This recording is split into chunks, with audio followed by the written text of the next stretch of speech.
गोपाल सिंह चारण, प्रधानाचार्य पीएम श्री राजकीय बालिका उच्च माध्यमिक विद्यालय रियाबड़ी। मैं आपको बताना चाहूँगा कि हमारे विद्यालय के अंदर 390 छात्राएं वर्तमान में पढ़ रही है, अध्ययनरत है, और हमारा लक्ष्य रहेगा अगले जो वर्ष है तो हमारी 1000 की संख्या हो जाएगी, ऐसी आशा है। और ये विद्यालय पीएम श्री होने के बाद मेरे पास खूब फोन भी आते हैं एडमिशन के संबंध में, तो मुझे पक्का विश्वास है कि 1000 के लगभग हमारी संख्या हो जाएगी। पीएम श्री के अलावा हमारे यहाँ वोकेशनल कोर्स का ब्यूटी एंड वेलनेस का कोर्स चल रहा है। उसके अंदर बालिकाओं को अपने दुल्हन तैयार करना, मेहंदी बांटना आदि प्रतियोगिताएं करवाई है। इसके अलावा फील्ड विजिट करवा के उनको कौशल विकास के लिए किस प्रकार डेवलप किया जाए ऐसा भी किया है। हमने काफ़ी जगह यात्राएं भी की। पिछले सप्ताह में हमारी बालिका यहाँ पुष्कर और अजमेर यहाँ यात्रा करके आई है। वहाँ आर्यभट्ट कॉलेज के अंदर और IITM में जो सेक्टर है उनमें गई थी। और इसके अलावा हमारे यहाँ कंप्यूटर की भी लैब है और वरिष्ठ और कनिष्ठ दोनों कंप्यूटर अनुदेशक लगे हुए हैं। स्मार्ट क्लासें भी लगती है लैपटॉप के माध्यम से या दूसरे माध्यम से, क्योंकि हमारे यहाँ वो स्मॉल टीवी नहीं है हमारे पास। और आपको और बताना चाहूँगा कैरियर गाइडेंस के लिए हमने खूब सारे जो भी यहाँ के लोग थे जानकार उनको बुलाया है, और आर्ट्स, कॉमर्स, साइंस या एग्रीकल्चर जो भी कैरियर के संबंध में प्रश्न बच्चों द्वारा पूछे गए और वो 11वीं पास करके अगली कक्षा में जाएंगे तो उनको कैरियर गाइडेंस के बारे में बताया गया है। इस विद्यालय में प्रत्येक बच्चे का हेल्थ चेकअप किया गया, और इसी वर्ष जिनकी नज़र कमजोर थी उनको हमने 80 चश्मे वितरित किए। बाकी जो आयरन, फॉलिक एसिड टेबलेट थी वो दी, और गंभीर बीमारियां और थी तो उनके लिए हमने रेफर भी करवाया है। और लगभग सारे स्टाफ और बच्चों के स्वास्थ्य हमने परीक्षण करवा लिया है। इसके अलावा पीएम श्री का एक टूर है हमारा कल से प्रस्तावित है। हमारी बालिकाएं अरावली पर्वतमाला का भ्रमण करते हुए पुष्कर अजमेर से जयपुर और जयपुर के सारे पर्यटन स्थल, इसके अलावा और भी कोई जैसे वोकेशनल संबंधी IIT जहाँ चलती है या और कोई इंफ्रास्ट्रक्चर संबंधी कोई निर्माण होता है वो भी देखेंगे, मेट्रो ट्रेन वगैरह इस प्रकार का भ्रमण का कार्यक्रम रहेगा। रही बात परीक्षा परिणाम की, तो हम ये आशा करते हैं कि हमारे जो बालक हैं इस साल 10th और 12th वाले तो लगभग 60% से ऊपर सारे बच्चों के आएंगे। कुछ ऐसे बच्चे भी हमने चिन्हित किए हैं जो 90+ भी अंक प्राप्त करेंगे, ऐसी मेरी आशा है। स्टाफ के मामले में बताना चाहूँगा हमारे यहाँ प्रिंसिपल और शारीरिक शिक्षक के अलावा सारे पद भरे हुए हैं। और एक मजे की बात यह कि सारे के सारे RPS से आए हुए हैं, मतलब यानी नवीन शिक्षक, टोटल ट्रेंड और वेल ट्रेंड। और शिक्षा की व्यवस्था हमारी अच्छी है, कोई भी पीरियड हमारे विद्यालय में खाली नहीं रहता। और खेल के लिए भी अपने बालिकाओं को TT है, धनुष है, या इसके अलावा बैडमिंटन है, बास्केटबॉल है, फुटबॉल है, सारे खो-खो वगैरह सारे इक्विपमेंट उपकरण हमारे पास हैं। और शीघ्र ही हम अगले महीने में योग टीचर की नियुक्ति करने जा रहे हैं। और इस प्रकार हमारा ये विद्यालय है और ये व्यवस्थाएं हैं।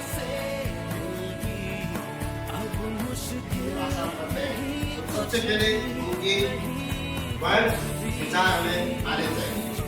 वर्ड विचार से तात्पर्य है कि भाषा का कोई भी शब्द जो है वो किससे बनता है, कैसे बनता है और किस हिसाब से उसको उच्चारित होता है, ये चीजें हमें आना बहुत जरूरी है। अब इनमें अगर हम देखें तो भाषा के वर्ड विचार में जो है वर्ड किस प्रकार से निर्मित होते हैं, इसका एक तरीका होता है वैज्ञानिक तरीका, जिसको जो है हमारे साहित्यकारों ने और हमारी हिंदी भाषा के जो है उसको मतलब निर्मित किया है। उसमें वर्ड का निर्माण होता है स्वर, जिसे हम कहते हैं ए, आ, ई, उ, री, ए, आई। सभ्यताएं, और इसमें सभ्यताओं के बारे में हम जानेंगे कि सभ्यताएं क्या है और ये सभ्यताएं कहाँ हुई है, ये सभ्यताओं का क्या अर्थ है, ये सभ्यताएं ज्यादातर कौन सी जगह पर हमें मिली है। तो इसमें हम देखते हैं कि ये तो दुनिया की जो सभ्यताएं हैं, तो सबसे पहले हम समझते हैं कि सभ्यता होती क्या है, सभ्यता क्या होती है। तो सभ्यता के सामने हम जब पढ़ते हैं तो सभ्यता के सामने हमें दो शब्द मिलते हैं, एक सभ्यता और दूसरा संस्कृति। सभ्यता और दूसरा संस्कृति। तो सभ्यता और संस्कृति में थोड़ा सा डिफरेंस है। क्योंकि सभ्यता के बिना संस्कृति नहीं है और संस्कृति के बिना सभ्यता नहीं है। अपन देखते हैं कि सभ्यता क्या है। अगर सभ्यता मानव का शरीर है तो संस्कृति मानव का व्यवहार है। सभ्यता अगर मानव का शरीर है तो संस्कृति मानव का व्यवहार है। क्योंकि सभ्यता को हम देख सकते हैं, महसूस कर सकते हैं, हम देख सकते हैं और उसके बारे में हम देख करके पता करते हैं कि ये सभ्यता है। और जब संस्कृति हम उसके साथ रहने से और उसके खान पान से, उनके व्यवहार से, उनकी भाषा से, उनके पहनावे से हमें संस्कृति का पता लगता है।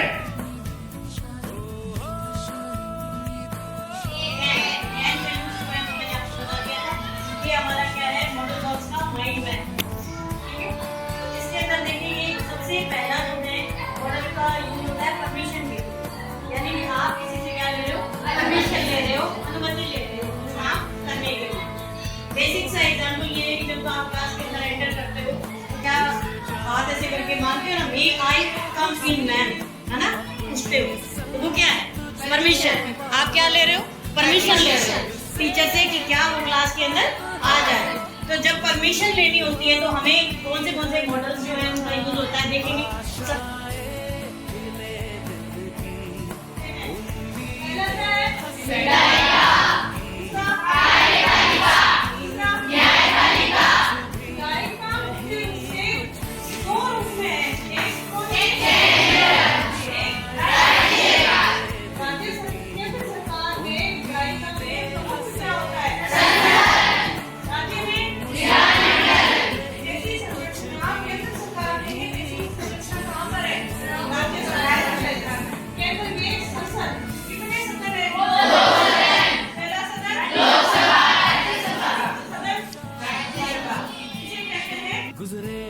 हर रात रात हो ख्वाहिशों से दोनों किसने मतलब गए हाँ में बदल गया लेकर सूरज से आग आग गाए जा स्वर किसमें बदल जाएगा दीर्घ और स्वर में बदल जाएगा। तो इस संधि का नाम क्या हो जाएगा दीर्घ संधि। दीर्घ संधि में आपको समझ में आ गया में स्वर बनते हैं बड़ा आ बड़ी ई बड़ा इसका नाम ये है दीर्घ संधि। ठीक है, दूसरा है गुण संधि। क्वेश्चन दोनों प्रकार का होता है, सकारात्मक भी होता है और नकारात्मक भी होता है। सकारात्मक वो क्वेश्चन बहुत होता है, इसमें सभी क्वेश्चन करके संबंधित रहते हैं। कभी-कभी क्वेश्चन की मात्रा हमारे तक से बहुत ज्यादा बढ़ जाती है, इससे हमारे तक में बहुत सारे क्वेश्चन संबंधित समस्याएं देखने को मिलती है। जैसे कि मैक्रोन्यूट्रिएंट्स क्या होते हैं, जो ऊर्जा देने का काम करते हैं, जिनकी हमारे शरीर में बहुत ज्यादा मात्रा में जरूरत होती है। और कौन से होते हैं, जैसे कि कार्बोहाइड्रेट होते हैं, प्रोटीन, वसा, ये तीन क्या कहलाते हैं, मैक्रोन्यूट्रिएंट्स कहलाते हैं तीनों। और दूसरा होता है माइक्रोन्यूट्रिएंट्स, वे पोषक तत्व जिनकी हमारे शरीर में बहुत कम मात्रा में जरूरत होती है, लेकिन ये हमारे शरीर के लिए बहुत ही उपयोगी और जरूरी होते हैं।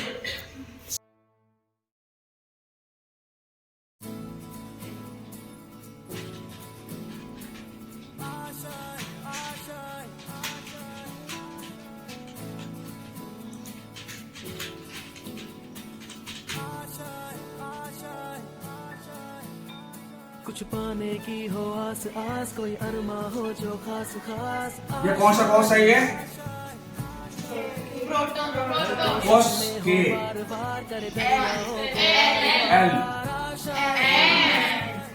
ये कौन सा कोर्स हो गया ये? एल की संख्या भी ले सकते हैं 1 2 3, ठीक है ना। तो पहले कोर्स में कितने इलेक्ट्रॉन होते हैं? 2 इलेक्ट्रॉन। तो इसका एक सूत्र होता है 2n²। क्या होता है? 2n²। जहाँ n बराबर होता है कोर्स की संख्या, कोर्स की संख्या, ठीक है ना। एक नंबर कोर्स है तो इस सूत्र में लगाएंगे 2 × 1 और इसका स्क्वायर, तो कितना हो गया? 2। तो पहले कोर्स में लगाएंगे 2 इलेक्ट्रॉन, कितना देंगे? 2 इलेक्ट्रॉन। अब दूसरे कोर्स में कितना आएगा? 8। कितना देंगे? 8।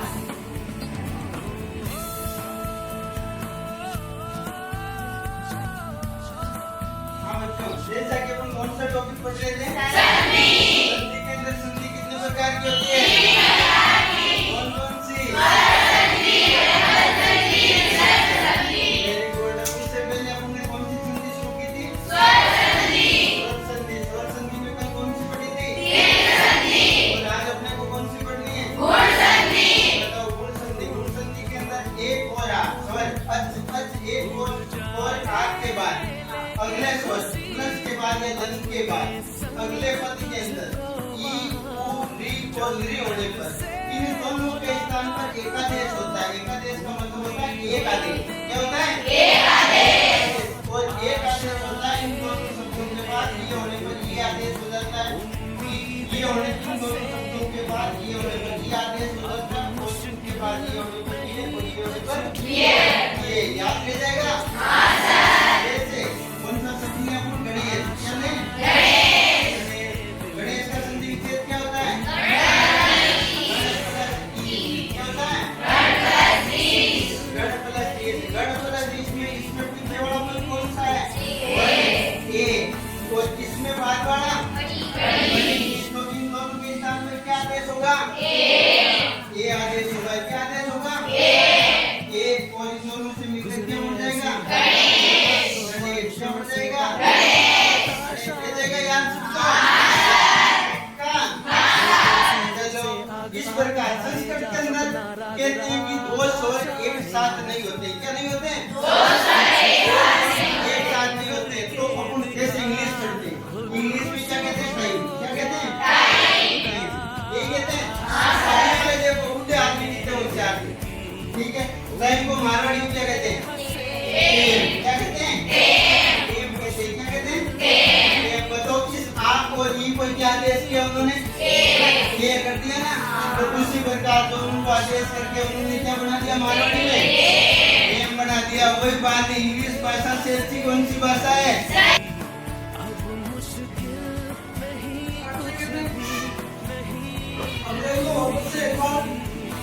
जैसे सबसे पहले समझते हैं अपन वर्ग को। वर्ग में चारों भुजाएं क्या होती है? समान होती है। और चारों कोण भी समकोण होते हैं। समान तो होते हैं, समकोण होते हैं, ये ध्यान रखिए। दूसरी आकृति अपन चतुर्भुज में देखें, आयत की। आयत में आमने सामने की भुजाएं समान होती है और चारों कोण इनके समकोण होते हैं 90 डिग्री के। फिर समांतर चतुर्भुज पढ़ते हैं। समांतर चतुर्भुज में क्या बताया था? Very good. आमने सामने की जो भुजाएं होती है वो क्या होती है? और आमने सामने की भुजाएं बराबर भी होती है। ये भी ध्यान रखेंगे। समलंब चतुर्भुज। समलंब चतुर्भुज में भुजाओं का एक युग्म समांतर होता है। इसको ध्यान रखेंगे। और आमने सामने की भुजाएं बराबर होना जरूरी नहीं है। पाने की हो आस आस कोई अरमा हो जो खास हर कोशिश में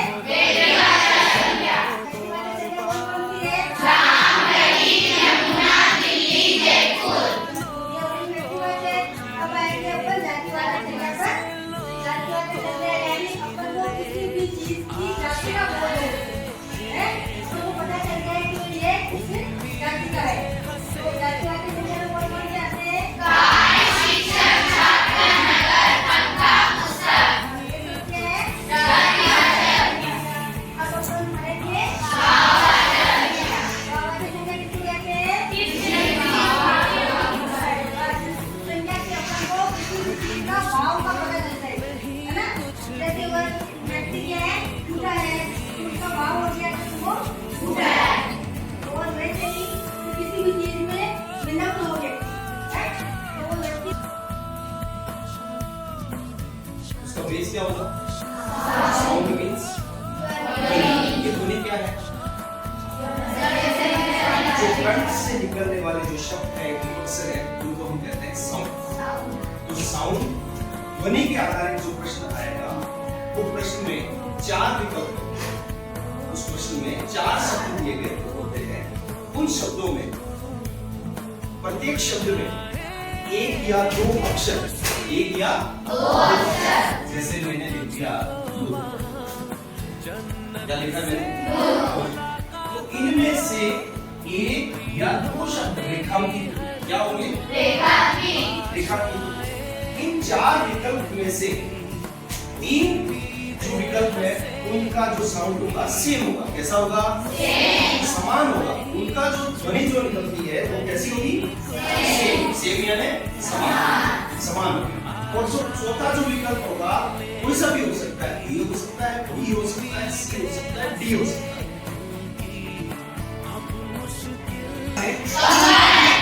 कंपन का मतलब होता है किसी वस्तु का कंपन या आवर्त होती है। और अगर वो आवर्ती जो है इसका मतलब है इकाई समय में हुए कंपनों की संख्या को आवर्ती किसे कहते हैं? इकाई समय में हुए कंपनों की संख्या को आवर्ती कहते हैं। आवर्ती का देखो सूत्र ये कंपनों की संख्या बटा कंपनों में लगा समय और आवर्ती का मात्रक हर्ट्ज होता है। क्या होता है? आवर्ती को किसमें मापा जाता है? अब ध्वनि के स्रोत, ध्वनि स्रोतों की हम बात करें तो बहुत सारे जो वाद्य यंत्र हैं वो सब ध्वनि स्रोत हैं। इसके अलावा मानव शरीर में हमारे जो कंठ हैं वो भी ध्वनि के स्रोत ही हैं। मैं तो बोल रहा हूँ जो आपको आवाज सुनाई दे रही है वो कंठ से आ रही है। कहाँ से आ रही है? कंठ से। ये हमारा ध्वनि स्रोत है। और आवर्ती के आधार पर ध्वनि के प्रकारों की बात करें तो 3 प्रकार होते हैं। क्या क्या कहते हैं होगा? तो वन हमको शुद्ध हवा देता है ना? और क्या देता है?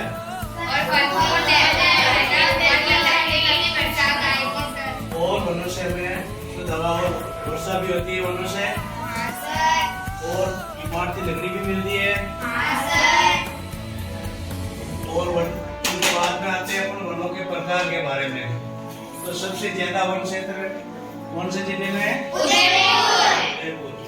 और सबसे कम वन क्षेत्र कौन से जिले में है? चूरू। तो उदयपुर में सबसे ज्यादा वन क्यों है? क्योंकि इनकी जलवायु ठंडी है। और सबसे कम वन क्षेत्र चूरू में है क्योंकि यहाँ की जलवायु गर्म है। और सबसे ज्यादा वन क्षेत्र सदा यहाँ पर हरे भरे रहते हैं। और सबसे कम वन क्षेत्र चूरू में पाने की हो आस आस कोई अरमा हो जो खास खास। क्या पढ़ेंगे? इसमें किसको बोलते हैं? किसी जगह या चीज के नाम को क्या कहते हैं? क्या कहते हैं?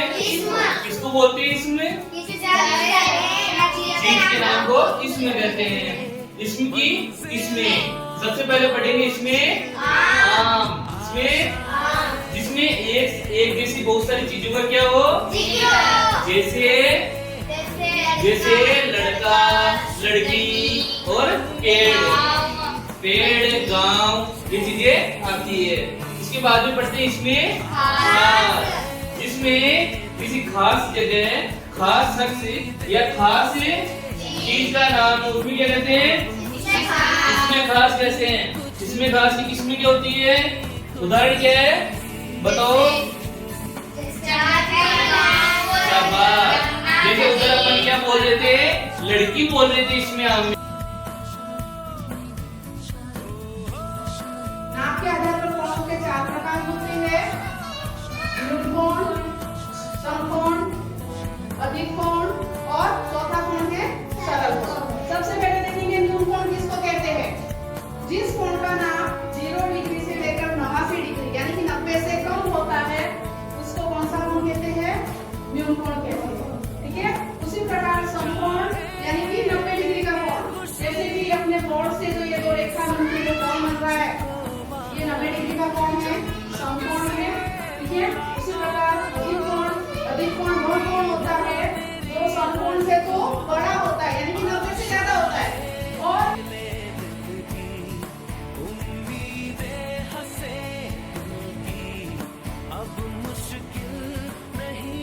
सबसे छोटा और बराबर है। कंडीशन 2 है। आउटपुट क्या आ जाएगा फ्रेंड? 9। 4 5 ऐसे करते करते 9 तक आ गए। 9 तक आ गए, कंडीशन सही। अब नंबर क्या होगा? 9 + 1 10। वापिस यहाँ पे आया 10। क्या 10 के बराबर और छोटा है? 10 के बराबर और छोटा है। देखो 10 के छोटा नहीं है पर बराबर है। पर छोटा नहीं है पर बराबर है। कंडीशन क्या है? ट्रू। कंडीशन ट्रू होगी तो प्रिंट क्या करेगा? Number equal to 1, num plus 1 equal to क्या था? इस लूप को चलाए हम, लूप को चलाए, आपने तो देखा था कि ओरली देखा था हमारा आउटपुट आ रहा था। अभी प्रोग्राम को रन करते हैं, क्या आया था कि नहीं आया? आ गया ना? अब जैसे आप लोगों को बोल रहे हैं कि 100 तक की गिनती करनी, 10 तक तो हो गया, 1 गिनती आ गया। आप लोग नहीं, मुझे 1000 तक करनी है। आप लोग बोलोगे कि कितने तक करनी है? 1000 तक।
कंप्यूटर के एलिमेंट्स, जैसा कि तुम जानते हैं कि कंप्यूटर के 2 मुख्य एलिमेंट्स होते हैं, एक तो हार्डवेयर, दूसरे सॉफ्टवेयर।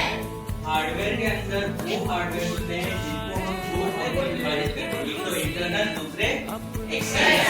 इनको अगर आप हिंदी में कहोगे तो आंतरिक घटक और बाहरी घटक। आंतरिक घटकों में बच्चों आ जाते हैं जैसे कि हमारे सीपीयू के अंदर होते हैं मदरबोर्ड, रैम का फुल फॉर्म बताइए, रोम का फुल फॉर्म बताइए, ठीक है। हार्ड डिस्क होती है, जीपीयू होते हैं, सीपीयू होते हैं, ये सारे के सारे हमारे सीपीयू के आंतरिक घटक हैं। और बाहरी घटक कौन से हो गए? जैसे कि मॉनिटर हो गया, माउस हो गए, कीबोर्ड हो गए, ये सारे के सारे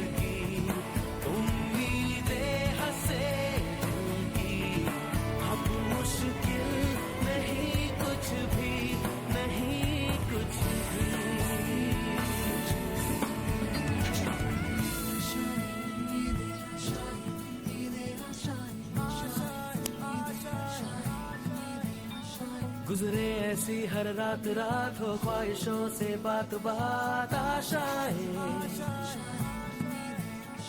लेकर सूरज से आग आग गाए जा अपना राग राग आशाएं कुछ ऐसा करके दिखा खुद खुश हो जाए खुदा।